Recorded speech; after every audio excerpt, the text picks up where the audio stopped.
தமிழக மக்கள் அனைவருக்குமே வணக்கம். எஸ்பிஐ வங்கியில வாடிக்கையாளரா இருக்கக்கூடிய அனைவருக்குமே எஸ்பிஐ வங்கி ஜனவரி 15ஆம் தேதி முதல் சில முக்கியமான முடிவுகளை அறிவிச்சிருக்காங்க. அதுல ஒரு சில நபர்களுக்கு வங்கி கணக்குகள் முடக்கப்படும் அப்படின்ற அறிவிப்பும் வெளியாயிருக்கு. இது என்னென்ன அறிவிப்புகள் அப்படின்ற முழு விவரம் தெரிஞ்சுக்க வீடியோ முழுமையா பாருங்க. வீடியோக்கு போறதுக்கு முன்னாடி நம்ம சேனல்ல நிறைய பேர் பாக்குறீங்க, ஆனா சப்ஸ்கிரைப் பண்ணாமையே பார்த்துட்டு இருக்கீங்க. முடிஞ்ச அளவு சப்ஸ்கிரைப் பண்ணிட்டு பாருங்க. ரிசர்வ் பேங்க் ஆஃப் இந்தியான்னு சொல்லக்கூடிய ஆர்பிஐ வாடிக்கையாளர்களுக்கு வங்கி கணக்கு பாதுகாப்பா இருக்கணும் அப்படின்ற விஷயத்துல ரொம்பவே மிகவும் கவனமா நடவடிக்கைகளை எடுத்துட்டு வந்துட்டு இருக்காங்க. அந்த வகையில பார்க்கும்போது ஹேக்கர்கள் ரொம்ப நாட்களாகவே யாரெல்லாம் வங்கி கணக்குகளை பயன்படுத்தாம அப்படியே வச்சுட்டு இருக்காங்களோ அவங்களோட வங்கி கணக்குகளை ஹேக் பண்ணி மோசடிகளை நடத்திட்டு வந்துட்டு இருக்காங்க. ஸோ இதனால தான் இந்த ஒரு முக்கிய அதிரடி முடிவை இப்போ எடுத்திருக்காங்க. யாரெல்லாம் வங்கி கணக்கு எஸ்பிஐல வச்சிருக்கீங்களோ அவங்க அனைவருமே கேஒய்சி விவரங்களை பூர்த்தி செய்தே ஆகணும் அப்படின்ற அறிவிப்பை கொண்டு வந்திருக்காங்க எஸ்பிஐ. கேஒய்சி விவரங்களை கம்ப்ளீட் பண்றதுக்கு உங்களோட ஆதார் அட்டை, அதுக்கப்புறம் பேன் கார்டு, உங்களோட போட்டோ, அதுக்கப்புறம் ரெஜிஸ்டர் மொபைல் நம்பர், ஸோ இது எல்லாமே எடுத்துட்டு போயிட்டு நீங்க கேஒய்சி கம்ப்ளீட் பண்ணிக்கோங்க எஸ்பிஐல.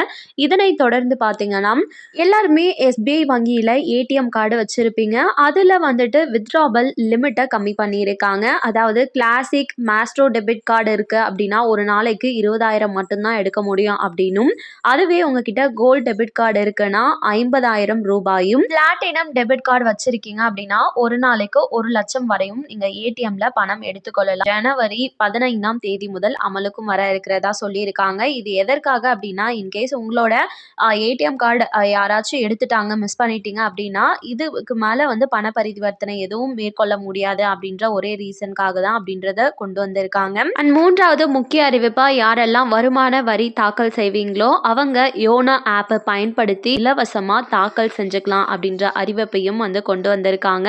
ஸோ மக்கள் அனைவருமே யாரெல்லாம் வருமான வரி செலுத்துறீங்களோ இந்த வாய்ப்பை யூஸ் பண்ணிக்கோங்க. கூடவே ஒரு அவேரான அலர்ட்டா உங்களுக்கு யாராச்சும் கால் பண்ணி ஃபோன் மூலமா ஓடிபி மெசேஜ் கேட்குறாங்க அப்படின்னா, மெசேஜ் மூலமாவோ இல்லை ஃபோன் கால் பண்ணியோ கேட்குறாங்கன்னா அவங்க ஸ்கேமர்ஸ் அப்படின்னு தெளிவாக தெரிஞ்சுக்கோங்க.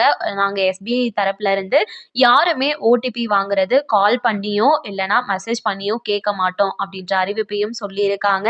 ஸோ அவங்கள நீங்கள் 100% ஃபைண்ட் அவுட் பண்ணிடலாம் இதன் மூலமா அப்படின்ற அறிவிப்பையும் ஷேர் பண்ணியிருக்காங்க. ஸோ மக்கள் அனைவருமே உஷாரா இருங்க. இதுதான் எஸ்பிஐ தரப்புல இருந்து வெளியாகி இருக்கக்கூடிய முக்கியமான அறிவிப்புகள்.